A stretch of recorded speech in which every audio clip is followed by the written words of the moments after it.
Welcome to The Bargain Bin, a bad video game podcast. I'm your host, PJ Steblin, and joining me on the panel tonight are... I'm Andrew Darling. And I'm Aaron Hillsamer. Welcome to the show, boys. It's going to be a good one tonight. I'm very excited to be talking about The Mummy Demastered. The Mummy Demastered is a Metroidvania style game loosely based off of the hit movie The Mummy, starring thick father Thomas Cruise and Russell Crowe, whose likeness is shamelessly. I don't know why I wrote this whole thing and now I'm reading it. Thick father. I wasn't gonna say thick father, but. I mean, it's not wrong. I have never heard Tom Cruise called Thomas Cruise, and it's fucking my brain up. I don't like that. Well, when I wrote it out, I was like, "Who is Thomas Cruise?" And I had to actually think about who is Thomas Cruise. So yeah, this is a Metroidvania style game based off of the movie The Mummy, which released back in 2017. Yeah, it was supposed to be a coming of. Universal wanted to have their own MCU, essentially. They called it the Dark Universe. Welcome to a new world of gods and monsters. Yeah, you know, listening to this now, listener, that the Dark Universe is the hugest blockbuster output in media. So it's true. We don't have to explain what the Dark Universe is to you because it was a great success. It's true. We have some of our favorite movies like The Mummy, starring Tom Cruise, and The Mummy, starring Thomas Cruise. The Young Frankenstein remake. Yes, probably. Yeah. What about that Aaron Eckhart Frankenstein movie, I, Frankenstein? Was that a part of it? iCarly? Yeah, it was iZombie. iZombie.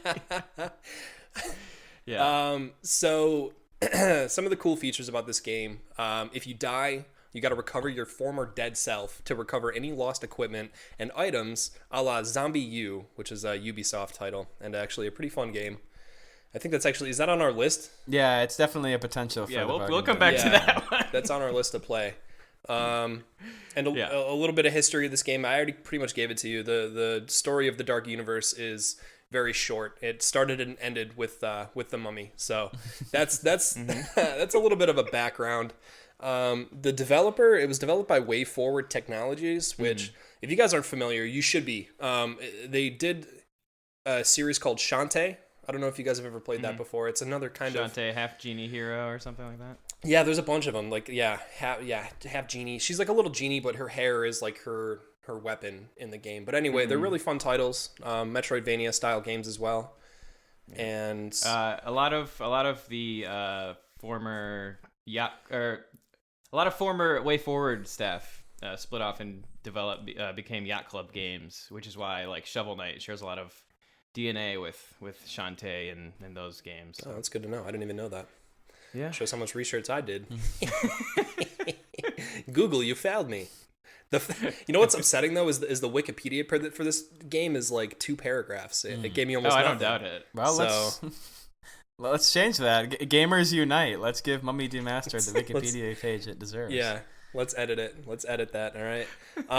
So quickly, let's get into our personal histories with the game. I want to hear what you guys have in terms of like your background, knowing about this game. You know, did you know about it when it came out with the movie, or when we were doing research for games for this? How did you guys come about finding out about this game? Yeah, so I knew about the movie first, obviously. Oh yeah.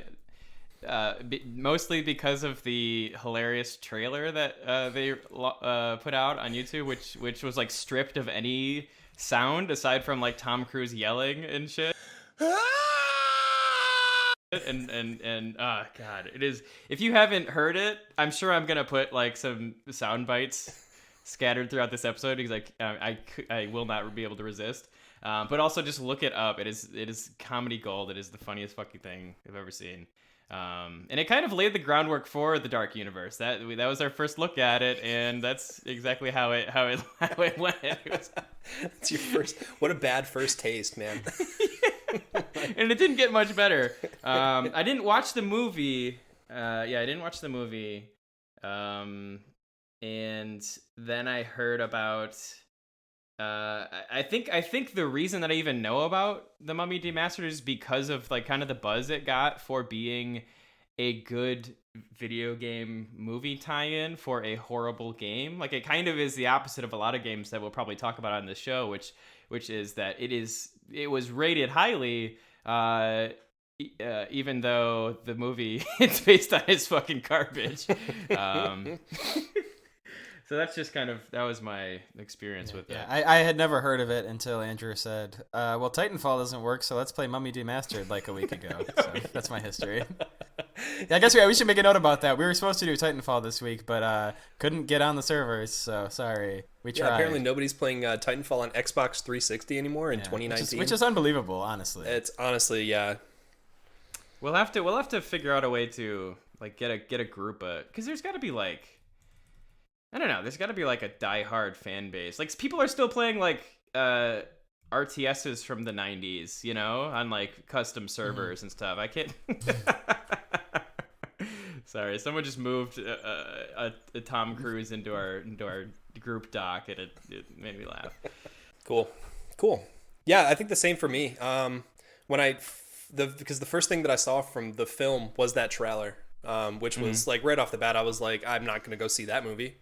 And especially, I'm really fond of the older ones with Brendan Fraser. I actually really like at least the first one. I don't know about the second and third. They're not so great, but I like those. And also, the Scorpion King gave us The Rock as an actor. Thick father. I'm forever grateful for that. Oh man, that was some of the best CG I think I've ever seen in that movie. To be honest with you, it's like I'm looking right at The Rock. Yeah. Wow. That's definitely what The Rock kind of looks like. Kinda. So yeah, I didn't know anything about the game until maybe like a year ago when I played Axiom Verge was what I played, and then I was looking up games that were similar to that, and that's when I was really like starting to get into like Metroidvania style games, and this came up, but I didn't end up playing it until this, so it's very exciting. What systems did you guys play it on? I played it on Nintendo Switch, which I have to say is I liked it on that. It looks fucking good on the TV, but it also is like a nice handheld game. So I recommend that way to play it. Yeah. How did it run on the Switch? Pretty well. It ran pretty good. There's no like, I didn't run into any performance issues really. Okay. I can't think of maybe when like later on you just get like the speed run and you can just kill every enemy off screen with that big laser gun. Yeah. Maybe it was like chugging a little bit, but I don't remember anything that stood out to me as being like horrible. Okay. Yeah, it ran pretty good. Cool. What about you, Aaron? I played it on Windows. I played most of it with an Xbox 360 controller, but actually while I was playing it, I ordered the 8-bit DOE SN30 like SNES Bluetooth controller. That's extremely good, and so I finished the game on that, and that was kind of like the perfect controller to play the game on. But That's But awesome. my laptop is dog shit and can't play games, and it had no problem with this, so it was, wow. pretty, Okay. pretty. Well, thank God they demastered it and not remastered it. Yeah. Who knows what that nightmare would have been Oh like. yeah, if it was remastered, I would have been toast. Because like I was Or I even was okay. mastered, for that Even matter. mastered in general, right? Anything beyond demastering, and you're in hot water. Yeah, I want to say Yeah. the entire game file was like 140 megabytes, which I was stoked about. Yeah, it's like thank God. Okay, that's a good sign. It's like anything below like 500 megs. Yeah. Like yeah, I'm in luck. Mm-hmm. Yeah, my Switch is just an indie platform and party game machine. So this is right at home amongst the other. Just games wait till I that next have. Call of Duty comes out. It's going to be a Switch exclusive, and it's going to rock your world, my man. Yeah, it's gonna be like the version of what is it, Modern Warfare 2 that was on the Yeah, Wii. Reflex that was Edition. like, yeah, Reflex Edition. Did you guys actually play that? No, I would love to No, play it for the man. bargain bin. Though. Yeah, we should dive into that. I would Man, love just to like do it. bad Wii ports, man. That could be a whole podcast. Just Yeah. bad Wii ports. Yeah. Oh my God. Okay, yeah, cool. I also played it on Windows, and yeah, it ran fine. It looked great. The audio was so good. Oh my God, we'll get into that in a little bit. yeah. That's something that I downloaded the soundtrack for my phone that I've been listening to the past couple days. It's man, dude, Nice. Yeah, it really it's killer. slapping. Okay, so Oh, actually, that reminds me. There's I just wanted to say like one little nugget about the soundtrack. Like the very first world that you're in, like the sort of graveyard or whatever. Yeah. There's like a part of that track that sounds like the Danse Macabre, which is like this old. I don't know. It's always associated with Halloween and dancing skeletons and shit. But I remember it just like created this weird like auditory memory where I was like in third grade in music class listening, like watching a cartoon of skeletons dancing, and it was like I don't know. It was weird to hear like a chiptune version of like an old like 1800s composed song. Yeah. And that's cool that it evoked that kind of emotion from you too. That evoked that memory. That's actually really interesting. Very appropriate. Nice. But the soundtrack fucking slaps. It's really good. Yeah. That's one of those things that I notice about a lot of like these this like resurgence of like 8-bit, 16-bit style games is the music, and every single one of them is just insanely good. Mm-hmm. They like if the gameplay sucks, you know the music is still going to be good, man. Mm-hmm. in one of these types of games. Yeah, Aaron and I were playing Shovel Knight co-op the other night, and the thing I like about these sort of games, like these sort of like demastered 8-bit like esque games, is that they emulate what you want in those games. Like they emulate the gameplay, but they do it on an obviously like way more powerful engine, so they can just chug these really good tunes and gameplay into a game that on the original hardware would never have been able to do that. It's more of like a facsimile of what you remember, not the actual thing. Like it's not a direct recreation. That's a really good word too. You nailed it. That's really cool. I've been practicing. Rehearsing. How far did you guys get? Just out of curiosity, did you guys beat it? You both beat it. I beat it. Yeah. I beat it. Yeah, I got to. Yeah, I think I put in 11 and a half hours. Oh wow. Which was, I wanted to actually with this game. It didn't feel like a struggle like it has with most of these games. I beat the game, 96% map, 57% items, and I died 34 times. Which feels like a lot, but I'm not sure. No, that's less than me. What about you, Andrew? Yeah, I beat it in like 7 hours. But I continue to play it to like get collectibles and shit. Like Aaron said, like I just kind of wanted to play a lot of it. In total, I played like 8 hours and 15 minutes of it. I got 85% of the items, 96% of the map, and I died 14 times. So damn. 14 times. Yeah, I think I died 14 times on the one fucking clock tower boss. Yeah. That's the thing, yeah, almost, I would say probably 95% of my deaths came from boss battles, which was, the game just isn't that hard other than that. Yeah, and PJ, you mentioned like the death mechanic, right, at the top? Yeah. I really liked that. I kind of wish the game was harder so you could kind of experience that a little bit more. Like it kind of would have been more interesting if you had to face because you're essentially fighting. Okay, so you're playing as like a nameless agent, and when you die, it's not like a new life. It's like just some other asshole who works at the agency who has to go in and kill the past dude. Yeah. Which I really like thematically. It's very good to just think about like you being just some nobody guy who's just. I mean, you're the guy who's giving you orders can't even bother to remember your name. He just calls you agent. Yeah. And then going and killing your work buddy to get his fucking good gun so you can fight the mummy. Well, fuck you, Carl. Sorry, man. Yeah, and it also kind of plays into the sort of boss explaining her plan to you every time you die at a boss fight. Like it makes sense for her to keep telling you the same thing over again because you're a different guy every time. Yeah. That's actually funny. I didn't even think about that. Because they made a conscious effort to do that. I wonder if that, or if it just was a happy accident, or if they actually thought about that. Because that's pretty good. That's the stuff I like. Yeah, it's like the little nods and speaking of nods, like there were a ton of I don't know if you guys have played like the old Castlevania games or like Metroid. What was the Metroid? Super Metroid. Mm-hmm. Did you guys play those at all? Because there were some nods to those dialogue. Yeah. So. My only experience with like Metroidvania games is like Guacamelee and Hollow Knight, which is like the most removed from like the core theme of Metroid or Castlevania. But I do know, I think I played a little bit of Super Metroid or something, one of the Game Boy Advance Metroids or something. And what I liked about this game is that people say Metroidvania to sort of explain the genre, but really and from my understanding, Castlevania and Metroid are pretty different, and this is closer to a Metroid game.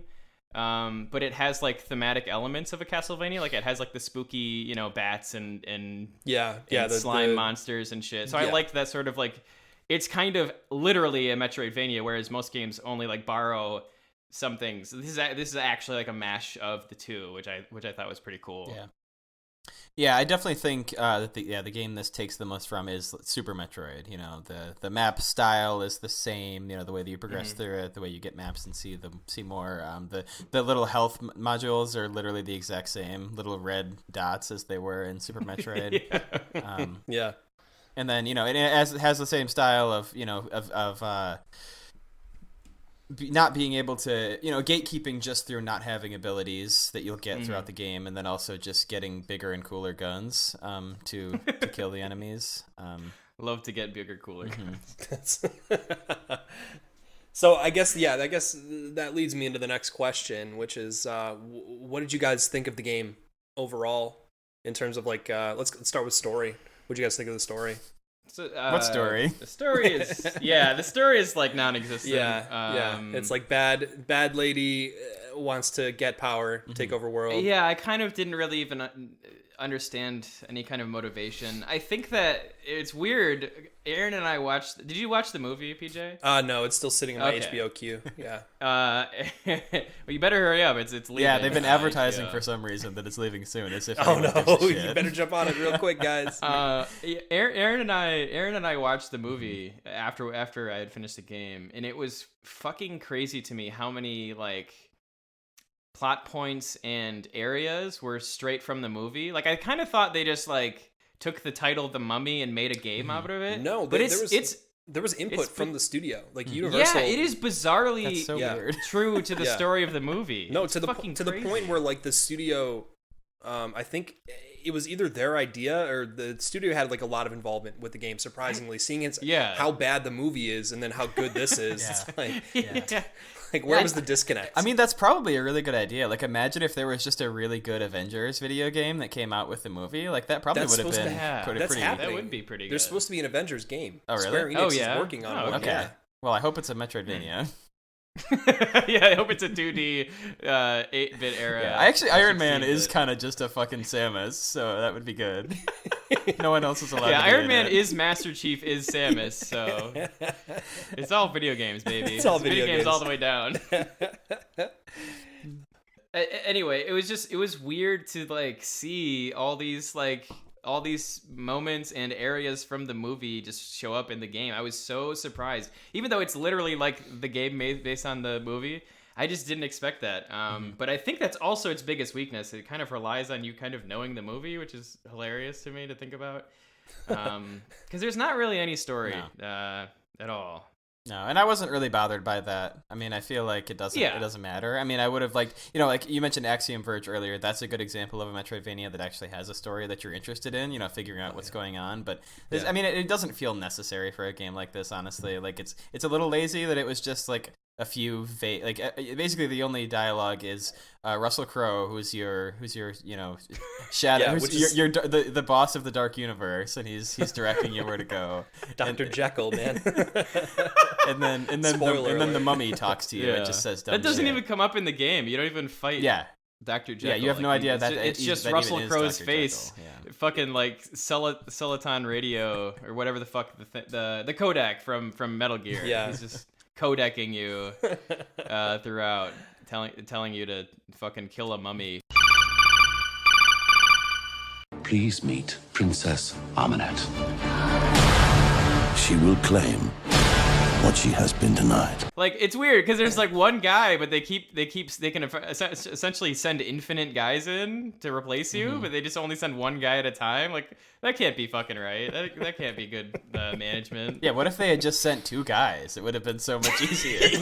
Yeah, even just one more guy would have been better. That's a wrap. Now, my question is, why didn't they get like a Tom Cruise cameo? They got Russell Crowe.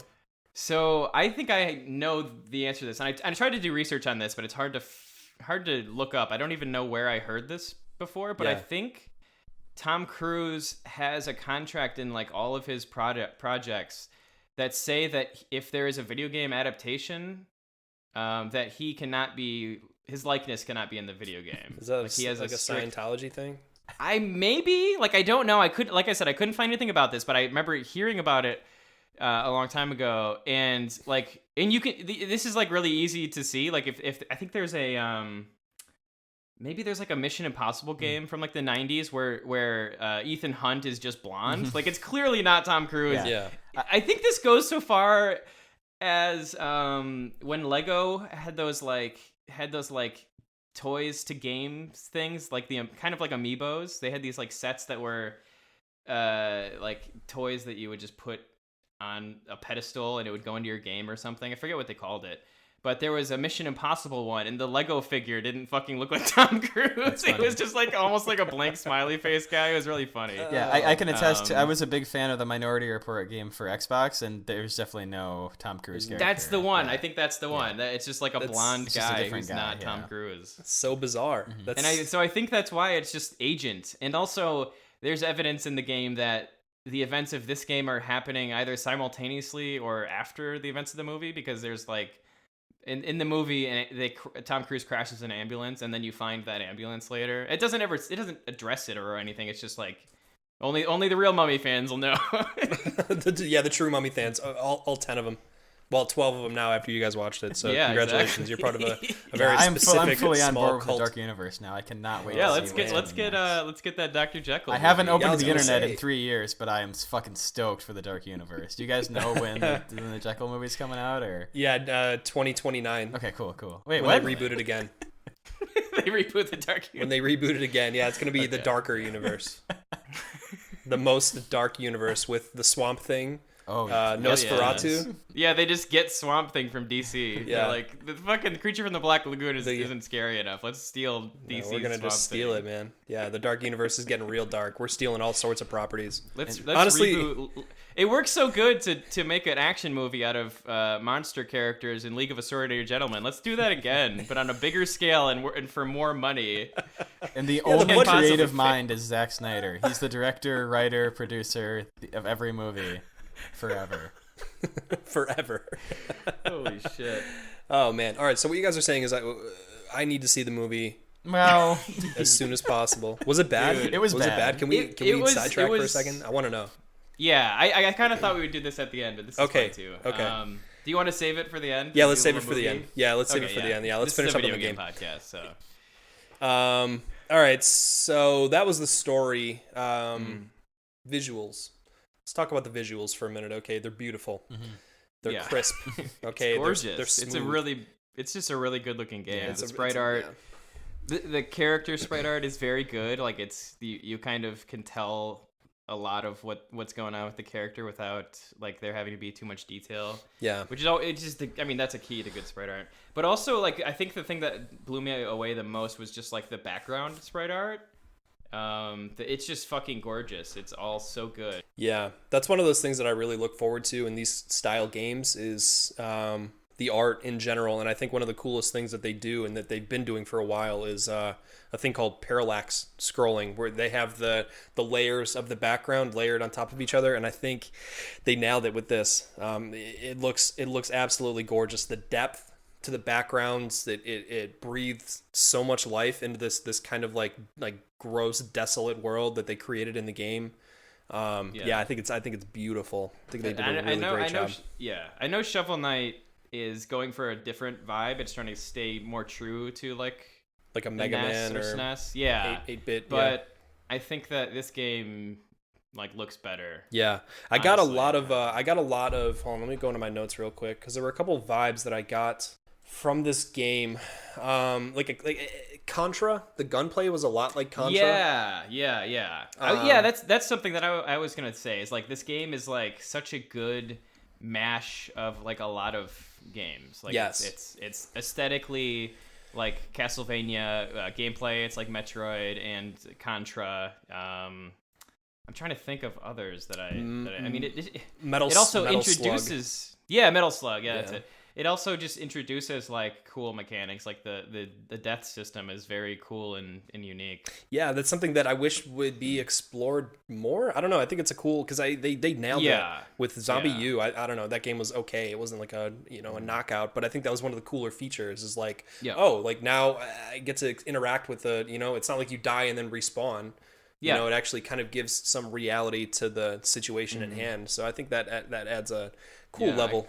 I kind of wish the game was harder so that you got to experience that more. Because you really, as in my experience, you only die during the boss. So it's not like you have to, you just fight him in the lobby before the boss fight. It's not like in the tunnels with the other enemies. Yeah. You're not really dealing with that too much. Yeah, the rats. Just the rats.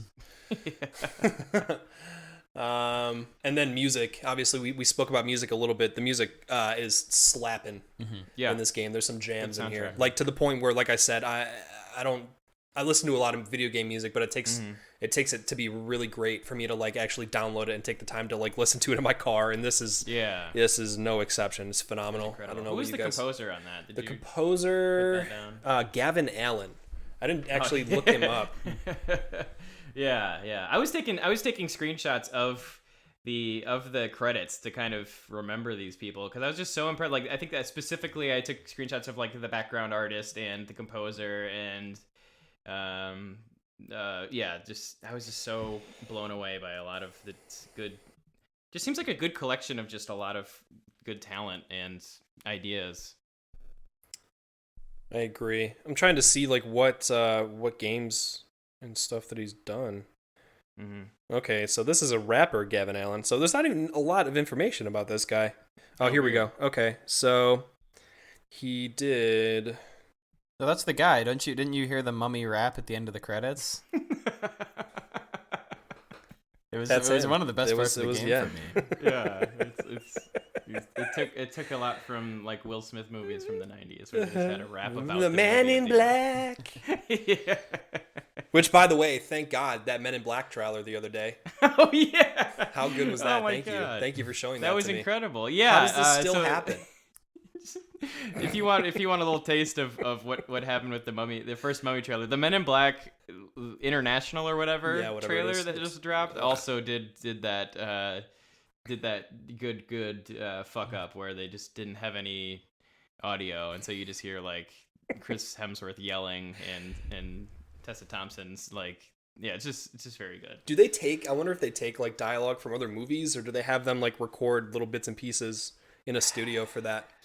I think they just probably take dialogue or audio from another one of their movies. Like it's just I don't know. Just yell. It's probably not even because like the one from the Mummy scream, the Mummy trailer where Tom Cruise screams. It's just clearly like a guy. There's no way Tom Cruise was in a booth yelling his ass off for ADR. You know. Let's can you put one of those in right now? Oh, you got it. Okay. You know it. You know it's already in there. Thank you. It's already in there. Yeah. All right. And then last but not least, gameplay. I spoke a little bit about the elements of like Contra. You said Metroid, Castlevania, etc. All those elements come together and just make a just really fun, exciting game to play. There was never really a point other than like the boss battles. The boss battles for me were fun and varied, but they took too long almost. I think the boss battles were like the weakest part for me. Yeah, because that was also I think Aaron brought up the fact that like all your deaths were on the boss battles. That was the exact same for me. Yeah. Which isn't really a problem. It's just that meant that you were spending more time with the bosses than you would like to be. Yeah. I think that the boss fights that stood out to me were the clock tower fight with the big scarab, and I think that's it. Yeah, that was the only one that was interesting at all, I think. The other ones, the bosses didn't have interesting patterns. There weren't really even phases were there, or if they were, they weren't really interesting. It's really they ramped up a little bit. Like the spider boss, like you get to like phase 2 and then more rocks come down, and then maybe like a little bit more like acid jizz spit came out. I hate when that happens. Yeah. Oh man, I know. So, But so that was weak. yeah, I don't know. I mean, yeah, it really just it felt like you were just standing there pumping a giant thing full of lead for as long as, especially the final boss. I was really disappointed by, because like they do a little switcheroo on the final boss, where you have to fight. You finally get to fight the mummy, and she is like not that hard really. And then when she dies, it's like, oh, but she summons the god of death, and then it's just this big goofus with. It's just like that classic big face and big hands that come out of the darkness. Yeah, it's and then a that's Share Zone meme with big, his bony hands coming at you to get mad about having to go to work.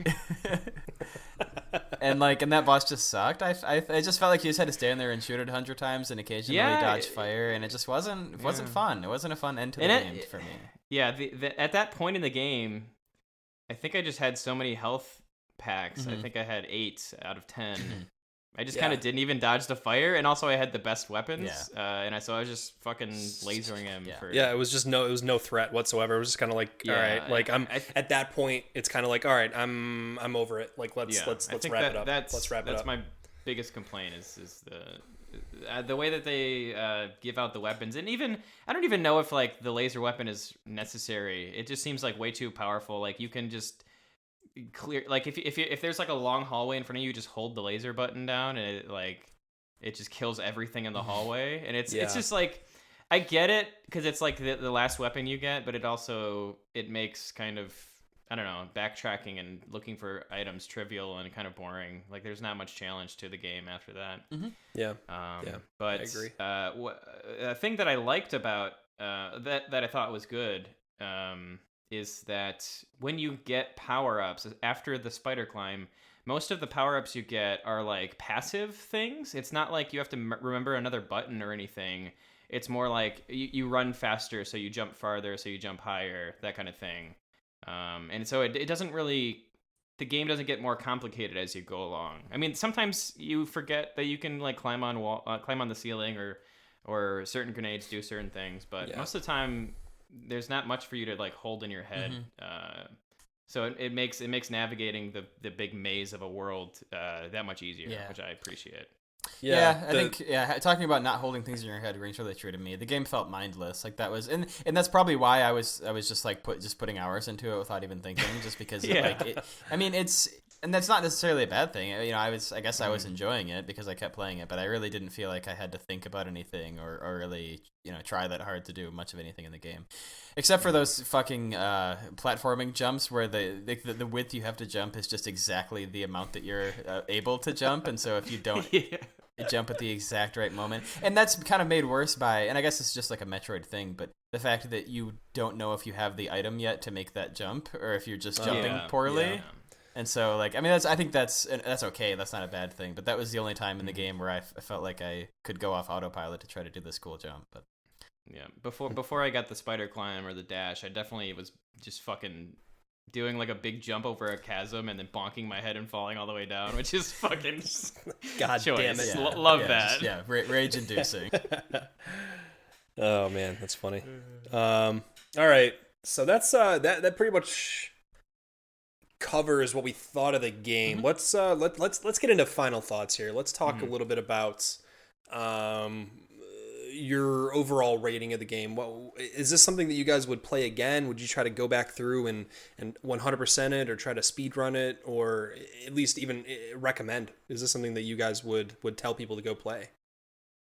So I would recommend it. As for going back and playing more of it, I did do that after I beat it, and it just I was gonna 100% it, but then I just kind of was like, well, no. There's not enough of a carrot at the end of the stick. I think the biggest thing that you're left with are like the 50 relics, and I don't think anything even happens when you get all of them. It's just kind of it's just a pure collectible. And they're not hidden in any way that there's an achievement. Oh, okay. Yeah, and they're not even hidden in any way that is fun to like figure. It's not like a puzzle or anything. It's just there's no reward whatsoever except that you get it. So I recommend it. It's a real fun. I got it for like $5 because I had a bunch of like Nintendo points or whatever the fuck those are called. Nice. So I got it for pretty cheap. If you can get it for pretty cheap, it's definitely worth grabbing. It was like surprise. Like I had I heard about it because it was getting like good reviews, but I kind of suspected that was just because people were like, "Oh my god, the game based on that fucking dog shit movie is good actually." But actually, I think on its own, in its own merit, and actually like on its own, it is a good game. Like it doesn't even need to be compared to its shitty movie counterpart to be good. It actually is good on its own. It's like a pretty good. It's not like the best Metroidvania. It's a. I kind of was calling it baby's first Metroidvania when I was playing it because I haven't played any true Metroidvanias outside of like Guacamelee and Hollow Knight. And I was having a good time because it wasn't so hard. It didn't really take me a long time to figure anything out. Part of me wishes it was a little harder to like sort of make the death mechanic mean anything. Yeah, make it a little bit more worthwhile. Yeah, but yeah, so I liked it. If you're not really a Metroidvania kind of person, I think this would be a good first step in that direction. Which I think would be worthwhile because those are good games mostly.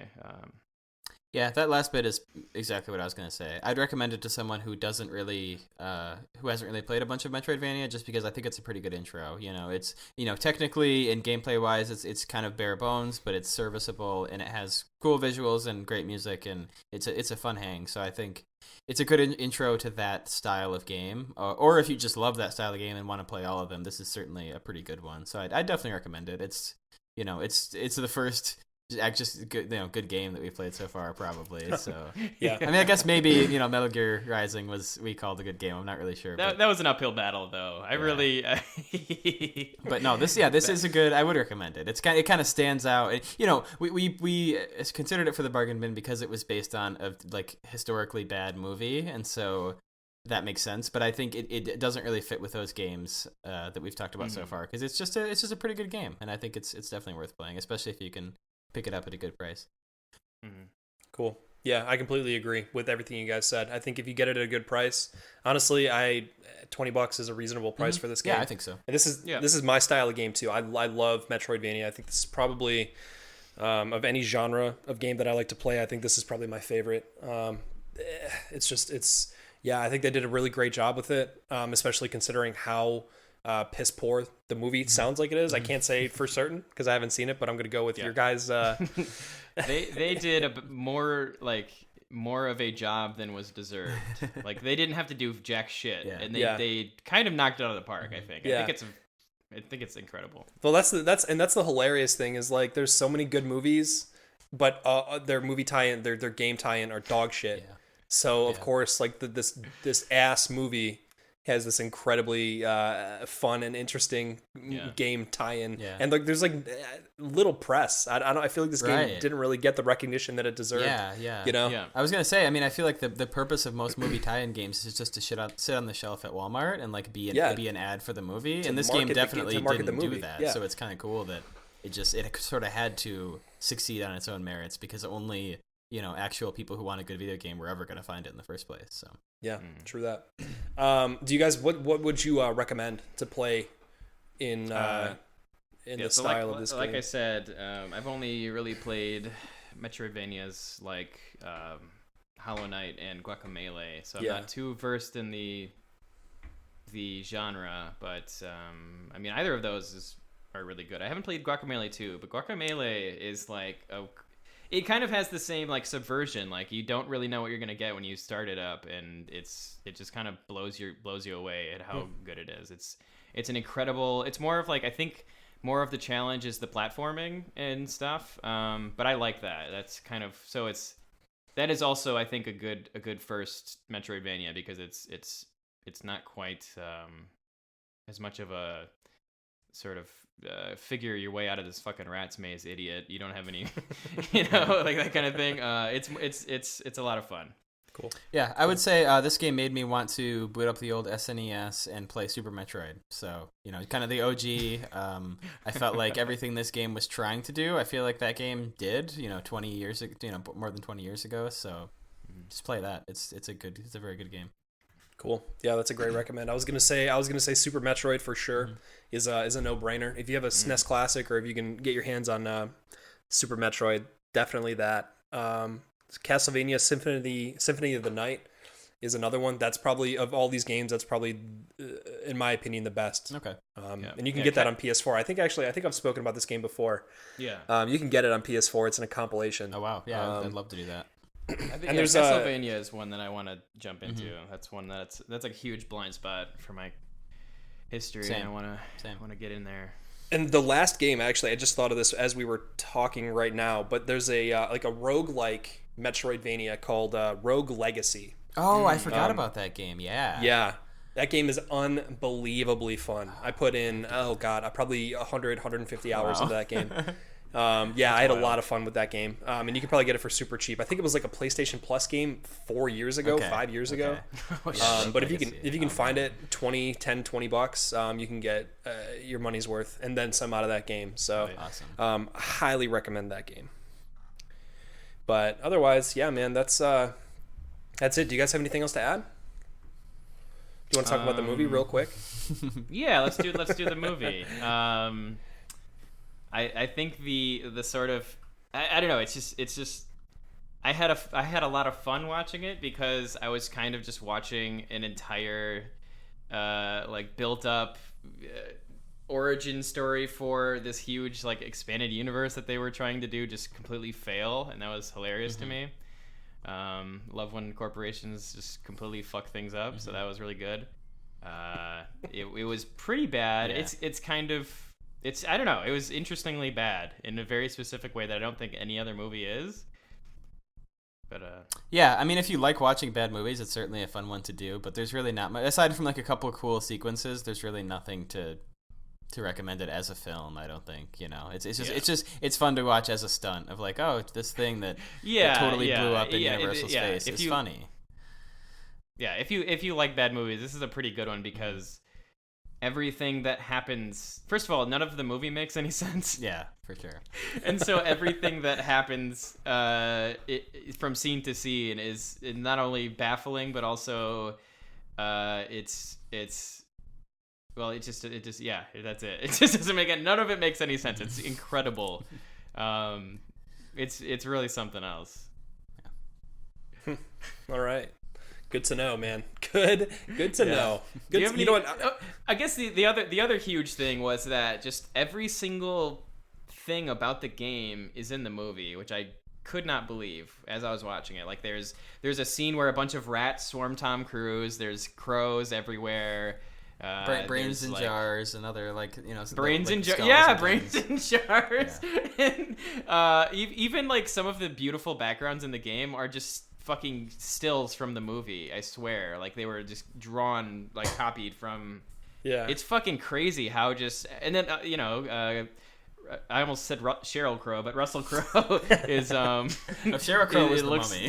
Looks like him. He's got that dumb part down his fucking down the middle of his fucking head because he's Dr. Jekyll or something. The movie gave a there's one scene in the movie where they go into like the agency. I forget what it's called. It's in the game too, but I forgot what it's called. And there's just like a vampire skull in a jar, and then the movie just quickly moves on. I'm like, no, that's what I want. I want like go explore that. I want to look around this room for fucking 2 minutes. Like what the like I want Tom Cruise to be like looking through like knickknacks from like Frankenstein and all this dumb bullshit that you guys are setting other up. Dark universe tie-ins, I want something more of that garbage. But they quickly move on. Wow. It was I always wondered, like, and you can kind of tell this is my last bit about it because I didn't see the movie, but when you notice there's a lot of marketing everywhere for a certain movie, you probably know that the studio is aware that movie's schlock, it's garbage. Because the Mummy had ads. I feel like I saw ads. I was in a Subway bathroom and there was an ad for the Mummy. That's fitting. I'm taking a piss and I'm looking at Tom Cruise's mug looking back at me and I'm like, that's not a movie I want to see. So, you just know. Yeah, definitely. Holy fuck. On that note, let's wrap it up, man. What do you think? You guys got anything else? Anything else you want to add real quick? I think we covered it. Yeah. Okay. All right, cool. Well, hey, everybody, thank you so much for listening to this episode of the Bargain Bin. If you want to reach us, you can reach us at bargainbinshow@gmail.com. And we're also on Twitter at Bargain Bin Games. Come on down, follow us. If you guys play the game, tell us what you think. Tweet at us. Let us know. Tweet at either that or our personal Twitters. I'm at Stebdude. And you guys, do you want to plug your Twitters real quick? Yeah, I'm at Fartache on Twitter. I'm at The A best. Hillsammer. Also the best. Never ceases to get a laugh. I love it. It'll never not be funny, to be honest. Farts are always funny. Did we talk about the next game we're playing yet? No, real quick. You guys want to introduce the next game? Yeah. So to keep in line with movie tie-in games, we're playing Jaws Unleashed, which is about a shark who becomes a werewolf. Only real Bargain Bin heads will get that one. We already have inside jokes. It's only episode 6. Yeah, so that's fun. That's really scary to think about a werewolf. So. Yeah, you thought sharks were scary enough, but no, man. No. Coming this year, The Dark Universe. Werewolf shark. It's a shark, but it's just covered in ripped flannel. That's the whole thing. Starring Taylor Lautner.